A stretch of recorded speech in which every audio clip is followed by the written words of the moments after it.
నిన్న మొన్నటి వరకు కేవలం 2 రైళ్లు మాత్రమే వచ్చే రైల్వే స్టేషన్ ఇప్పుడు ఎయిర్పోర్ట్ కు ఏ మాత్రం తీసిపోని విధంగా తయారవుతోంది. ఇంతకీ అయోధ్యలో రైల్వే స్టేషన్ పనులు ఎక్కడి వరకు వచ్చాయి? దీనిపై మరిన్ని వివరాలు మా ప్రతినిధి శివ ఎక్స్క్లూజివ్ గా అందిస్తారు. అయోధ్యకు వచ్చే ప్రజలు వివిధ మార్గాల ద్వారా అయోధ్యకు చేరుకుంటారు.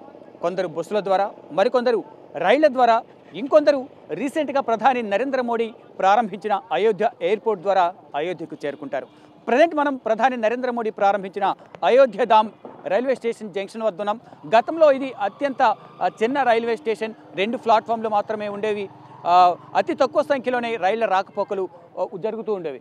కానీ ఇప్పుడు ప్రధాని నరేంద్ర మోడీ అయోధ్య ధామ్ జంక్షన్ ప్రారంభించిన తర్వాత ఆధునిక పనులు జరుగుతున్నాయి. ఇది మనం ఇప్పటి వరకు చూస్తుంది పాత రైల్వే స్టేషన్. ఇటు రైట్ సైడ్ ఉన్నది ఇప్పుడు కొత్తగా ఆధునీకరించిన కొత్త రైల్వే స్టేషన్ నిర్మాణం జరుగుతోంది. ప్రయాణికులు లోపల ఏం జరుగుతుంది అనేది కూడా అందరూ దర్శిస్తున్న పరిస్థితి అయితే కనిపిస్తుంది. మనతో కొంతమంది మహిళా ప్రయాణికులు ఉన్నారు, వారిని అడిగి మరింత సమాచారం తెలుసుకుందాం. जी बोलिए, पहले छोटा सा रेलवे स्टेशन है, अभी बड़ा बन रहा है रेलवे स्टेशन, आपको कैसा लग रहा है? पहले थोड़ा 2-3 ट्रेन चल रहा था, अभी ज़्यादा ट्रेन चलने के लिए अभी परमिशन दिया, आपको कैसा लग रहा है? बहुत अच्छा लग रहा है, बहुत अच्छा लग रहा है। इधर का सब कुछ पहले से बहुत कुछ मतलब नया देखने को मिला है। और ये छोटे मतलब जैसे छोटा वगैरह स्टेशन था, बड़ा हो गया है और ट्रेनों का निर्माण भी हो गया अच्छे से, और पब्लिक वगैरह को भी सुविधा हो गई है आने जाने की, और कोई टेंशन नहीं है सबको। और राम भगवान तो आ ही रहे हैं, इतने सालों के बाद राम मंदिर बन रहा है, वो भी बहुत अच्छा लग रहा है।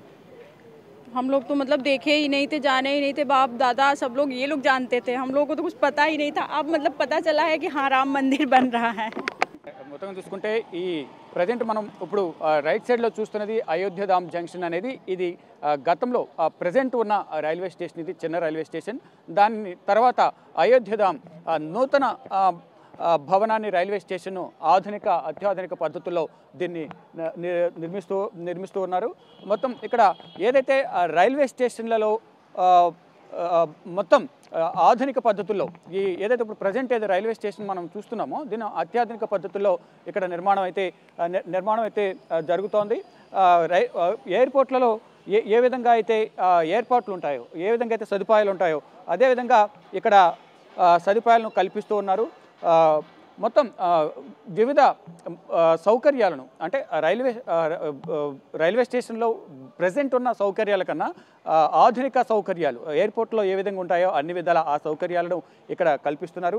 ప్రజెంట్ మరికొంతమంది ప్రయాణికులను వారిని అడిగి మరింత సమాచారం. सी बोलिए, अंदर देखा आप कैसा लग रहा है?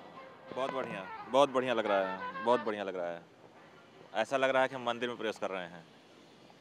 अभी पहले रेलवे स्टेशन छोटा था, अभी बढ़ा दिया, फैसिलिटीज़ भी एयरपोर्ट में कैसे है वैसा करके बना रहे, आपको कैसा लग रहा है? आई थिंक यहाँ का जो एयरपोर्ट बना है उससे बहुत बढ़िया ये रेलवे स्टेशन बना है। पुराना रेलवे स्टेशन देखिए एकदम छोटा सा है, बड़ा सा, और सारी फैसिलिटीज़ हैं जो आपको एयरपोर्ट में मिलती हैं, वो सारी फैसिलिटीज़ अंदर अवेलेबल हैं। मैं भी देख के आ रहा हूँ, मुझे ऐसा फीलिंग नहीं हुआ कि मैं रेलवे स्टेशन किसी आया हूँ। जैसे आप कहाँ से आ रहे हैं, आपको कैसा लगा? वी आर फीलिंग प्राउड कि हमारे अयोध्या नगरी इतना डेवलप हो रहा है, जो कि हमारी इकोनॉमी के लिए ऑब्वियसली बहुत फ़ायदेमंद रहेगा। तो अब वी आर वेरी ब्लेस्ड कि हम लोग ऐसी जगह जन्म लिए, यहीं पे पले बड़े। Thank you. पूरा अयोध्या कैसा लग रहा है? घूमा पूरा? आज खुद निकले एक्सप्लोर करने फिर आपको बताते हैं आके वापस। हम लोग यहीं के रहने वाले हैं, अयोध्या के रहने वाले हैं। पहले की अयोध्या आपकी अयोध्या में बहुत अंतर है। మొదటికి ఇప్పటికి అయోధ్య అనేది చాలా డెవలప్ అయింది.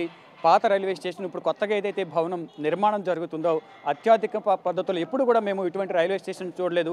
ఎయిర్పోర్ట్లో ఎటువంటి ఫెసిలిటీస్, సౌకర్యాలు ఉంటాయో అదేవిధంగా ఇక్కడ కూడా ఏర్పాటు చేస్తున్నారు అంటూ కూడా ప్రయాణికులు చెప్తున్న పరిస్థితి అయితే కనిపిస్తుంది. అంటే ఈ రైల్వే ప్రయాణికులు అంటే సామాన్యుడి విమానంగా ట్రైన్ను చెప్తూ ఉంటారు. అంటే విమానాల్లో ప్రయాణం చేయలేని ప్రయాణికులు ట్రైన్ల ద్వారా అత్యంత దూరమైన ప్రయాణాలు కూడా ట్రైన్స్ ద్వారానే చేస్తారు. అతి తక్కువ ఖర్చులో మధ్యతరగతి ప్రజలకు ట్రైన్ను సౌకర్యం అయితే కల్పిస్తూ ఉన్నారు.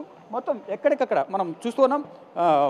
అయోధ్యలోని నూతనంగా నిర్మాణం జరుగుతున్న అయోధ్య ధామ్ జంక్షన్ మొత్తం మనం చూస్తున్నాం. ప్రతిదీ కూడా ఎయిర్పోర్ట్ను చూస్తే ఎయిర్పోర్ట్లో ఏ విధంగా ఉంటుందో అలాగే ఇక్కడ కూడా ఇక్కడ సౌకర్యాలను మొత్తం నిర్మాణం కూడా మొత్తం నిర్మాణం అంతా కూడా చూస్తూ ఉంటే ఆ సిట్టింగ్ కానీ ఇక్కడ హాల్స్ సీలింగ్ కానీ అంతా కూడా ఎయిర్పోర్ట్లో ఏ విధంగా అయితే సౌకర్యాలు ఉంటాయో అలాగే ఇక్కడ అన్నీ కూడా అత్యాధునిక పద్ధతిలో ఇక్కడ నిర్మాణాలు జరుగుతున్నాయి. ఇన్ఫ్రాస్ట్రక్చర్ కానీ ఇక్కడ మొత్తం ఇంకా వర్క్ అయితే ఇంకా నడుస్తుంది. నూతన భవనంలో వర్క్ నడుస్తుంది. ఎక్కడికక్కడ ఈ పనులు అయితే జరుగుతూ ఉన్నాయి.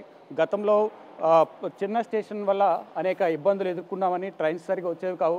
కానీ ఇప్పుడు నూతన రైల్వే స్టేషన్, నూతన భవనం అత్యాధునిక పద్ధతుల్లో నిర్మాణం చేపడుతున్నారు కాబట్టి ఇక్కడ ప్రయాణికుల సంఖ్య కూడా పెరిగే అవకాశం ఉంది. అంటే రామ మందిర ప్రారంభోత్సవంతో పాటు ఈ అయోధ్య మొత్తం కూడా డెవలప్ జరుగుతున్న పరిస్థితి కనిపిస్తోంది. మొత్తం ఇక్కడ మనం వివిధ కళాకృతుల్లో ఇక్కడ బొమ్మలను కూడా ఏర్పాటు చేస్తున్నారు. వివిధ కళాకృతులను, ఆర్టులను కూడా ఇక్కడ ఏర్పాటు చేసేందుకు ఇంకా ఈ పనులు అయితే ఇంకా కొనసాగుతూనే ఉన్నాయి. మొత్తంగా చూసుకుంటే ఈ ఏదైతే మనం చూస్తూ ఉన్నామో, ఈ రైల్వే స్టేషన్ ఏదైతే మనం చూస్తూ ఉన్నామో, ఇది గతంలో చిన్న రైల్వే స్టేషన్గా ఉండేది. 2 ప్లాట్ఫామ్లు మాత్రమే ఇక్కడ ఉండేవి.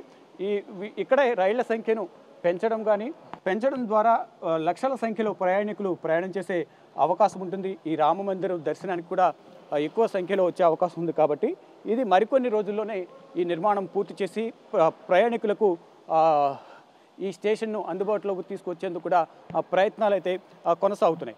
మరోవైపు ఇతర రాష్ట్రాల నుంచి, ముఖ్యంగా తెలంగాణ నుంచి వచ్చేవారికి కూడా ఇక్కడ రైల్వేలను ఇక్కడ కాచిగూడ నుంచి ఒక ట్రైన్ కూడా రాబోతుంది. ఉత్తరప్రదేశ్ రామమందిర దర్శనానికి వెళ్లేందుకు హైదరాబాద్ నుంచి ప్రతి శుక్రవారం ట్రైన్ సౌకర్యం కల్పించారు. మొత్తంగా యశ్వంత్పూర్, గోరఖ్పూర్ ట్రైన్ను ఏర్పాటు చేశారు.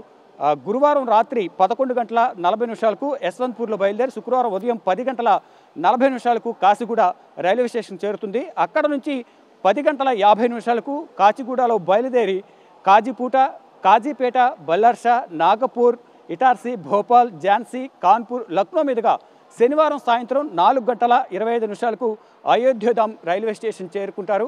అయోధ్యధామ్ రైల్వే స్టేషన్ చేరుకున్న తర్వాత అయోధ్యధామ్ రైల్వే స్టేషన్ నుంచి ఎగ్జాక్ట్గా 2 కిలోమీటర్ల దూరంలోనే రామ మందిరం అనేది ఉంటుంది. అక్కడికి వెళ్ళి అందరూ రామ మందిరం దర్శనం చేసుకునేందుకు రైల్వే స్టేషన్ల ద్వారా యోగి ప్రభుత్వం అన్ని ఏర్పాట్లు చేస్తోంది.